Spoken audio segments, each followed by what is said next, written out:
Hi friends, ఎలా ఉన్నారంతా? మీరు కోవిడ్‌లో జాబ్ చేస్తున్నారా? మీ కంపెనీ ఎప్పుడు మిమ్మల్ని ఉద్యోగంలోంచి తీసేయొచ్చు? మీరు ఎప్పుడు నోటీస్ ఇవ్వకుండా మీ ఉద్యోగాన్ని వదిలేయొచ్చో చాలా మందికి క్లారిటీ అయితే ఉండదు. Kuwait public authority of man power worker contract ఎప్పుడు క్లోజ్ అవుతుంది? వర్కర్‌కి మరియు కంపెనీకి ఎలాంటి హక్కులు ఉంటాయో ఈరోజు ఒక సర్క్యులర్‌ని జారీ చేసి పూర్తిగా వివరించడం జరిగింది. అవేంటో ఈ వీడియోలో మనం చూద్దాం. కొన్ని పరిస్థితుల్లో వర్కర్ కాంట్రాక్ట్ ఆటోమేటిక్‌గా క్లోజ్ అవుతుంది ఫ్రెండ్స్. ఫర్ ఎగ్జాంపుల్ వర్కర్ చనిపోయినా, ఉద్యోగం చేయలేని పరిస్థితుల్లో ఉన్నా, సిక్ లీవ్ తీసుకొని సిక్ లీవ్ అయిపోయిన తర్వాత కూడా జాబ్‌లోకి రాకపోయినా, కంపెనీ క్లోజ్ అయిపోయినా, కోర్టు తీర్పుతో కంపెనీ బ్యాంక్రప్ట్ అయినా, ఇలాంటి సందర్భంలో వర్కర్ల కాంట్రాక్ట్‌లు ఆటోమేటిక్‌గా క్లోజ్ అయిపోతాయి. అలాగే వర్కర్ నోటీస్ సర్వ్ చేయకుండా ఎప్పుడు జాబ్ వదిలేయొచ్చో ఇప్పుడు మనం చూద్దాం. ఫర్ ఎగ్జాంపుల్‌కి మీ కంపెనీ ఎంప్లాయ్‌మెంట్ కాంట్రాక్ట్ లేదంటే కువైట్ లేబర్ లాను వయలేషన్ చేసినా, మీ స్పాన్సర్ లేదంటే అతని సూపర్వైజర్లు, మేనేజర్లు వర్కర్ మీద దాడి చేసినా, మీ కంపెనీలో హెల్త్ మరియు సేఫ్టీకి తీవ్ర ప్రమాదం ఉంటే వర్కర్లు ఎటువంటి నోటీస్ సర్వ్ చేయకుండా జాబ్ అయితే వదిలేయొచ్చు. కానీ వర్కర్లు ఇక్కడ ఒక ముఖ్యమైన విషయాన్ని అయితే గుర్తుపెట్టుకోవాలి. ఇప్పుడు నేను చెప్పిన పాయింట్ల ఆధారంగా ఎవరైతే జాబ్ వదిలేస్తారో అలాంటి వారికి ఎండ్ ఆఫ్ సర్వీస్ బెనిఫిట్స్ అయితే ఖచ్చితంగా వస్తాయి. అంటే మీరు రిజైన్ చేస్తే బెనిఫిట్స్ రావని అయితే అనుకోవద్దు.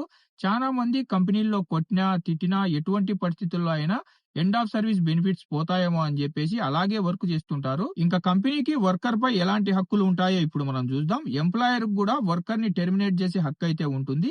కాకపోతే కువైట్ లేబర్ లాను ఫాలో అవుతూ వర్కర్ ని టెర్మినేట్ చేయాల్సి ఉంటుంది.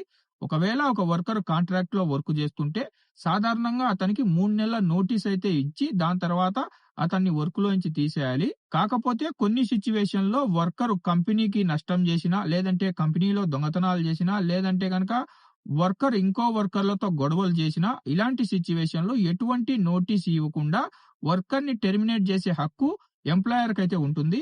ఇక్కడ మరో ముఖ్యమైన విషయం ఉంది ఫ్రెండ్స్. మీరు ఎటువంటి మిస్టేక్ చేయకపోయినా మీ కంపెనీ మిమ్మల్ని జాబ్ నుంచి టెర్మినేట్ చేస్తే ఇలాంటి సిచ్యువేషన్ లో మీరు Kuwait public authority of man power లో ఛాలెంజ్ అయితే చేయొచ్చు. అందుకే కంపెనీ నుంచి ఏదైనా టెర్మినేషన్ వస్తే వెంటనే కోపంతో డాక్యుమెంట్స్ పడేయకండి. మీ employment contract, termination letter, salary records, warning, కంపెనీతో జరిగిన కమ్యూనికేషన్ అన్ని జాగ్రత్తగా మీ దగ్గర ఉంచుకోండి.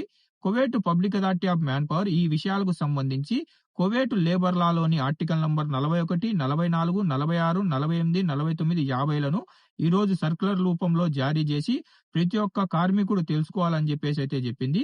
కాబట్టి సింపుల్ గా చెప్పాలంటే కువైట్ లో ఉద్యోగం వదిలేయడం లేదంటే ఉద్యోగం నుంచి తీసేయడం రెండిటికి రూల్స్ అయితే ఉన్నాయి.